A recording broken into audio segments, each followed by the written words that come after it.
Muutujatega läheb juba siis veidi keerulisemaks, kui ma tahan mitut erinevat väärtust ühe muutuja sees hoida. Ja selle jaoks ongi meil massiivid. Massiiv on samuti muutuja, ehk siis kast.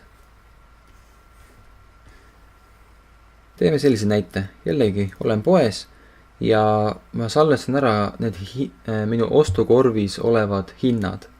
Ehk siis ma panen selle kastile nimeks ostukorv.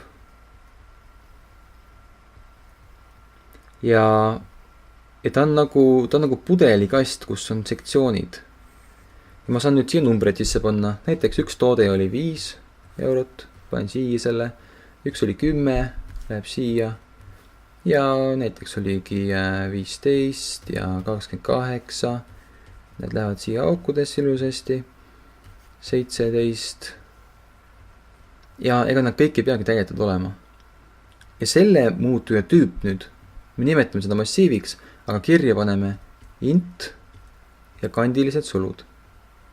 Nimelt, kandilised sulud määravad ära, et see on massiiv ja int ütleb, mis tüüpi massiivi see on, et siia saab ainult panna sisse numbreid.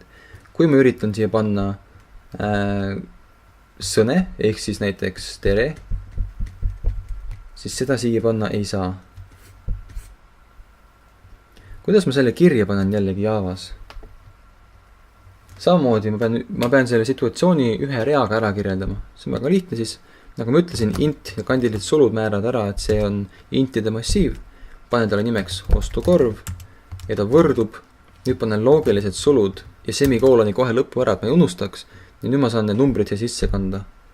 On siis 15, 28, 17, 5 ja 10. Kui mul nüüd ostukorvis midagi muutub, näiteks see 17 on tegelikult hoopis allahindlusega ja tegelik hind on 15, siis ma saan öelda, et ostukorv, kandilised sulud 2, see on nüüd, number 2 on 17. positsioon, kuna arvuti loendab alati nullist alates. Ehk siis 15 on 0, 28 on 1, 17 2 ja nii edasi.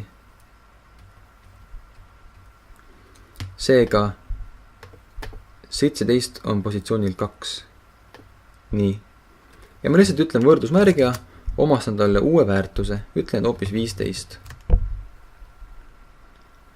Ühtlasi, kui ma tahan teada, mis on mingi konkreetse toote hind, näiteks ma soovin seda välja printida nüüd S-out ja ma panen siia vahele ostukorv, kandilised sulud ja ma tahaks näiteks teada, mis on kõige esimene toode.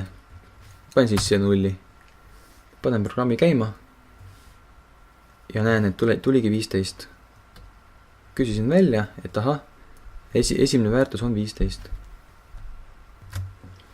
Praegu ma rohkem massiividest ei räägi.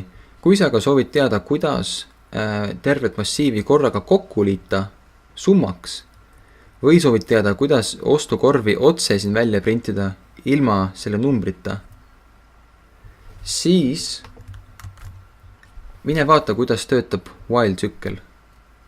See on siis selleks, et kokku liita või üldse manipuleerida massiividega natuke kiiremini kui lihtsalt käsitsi.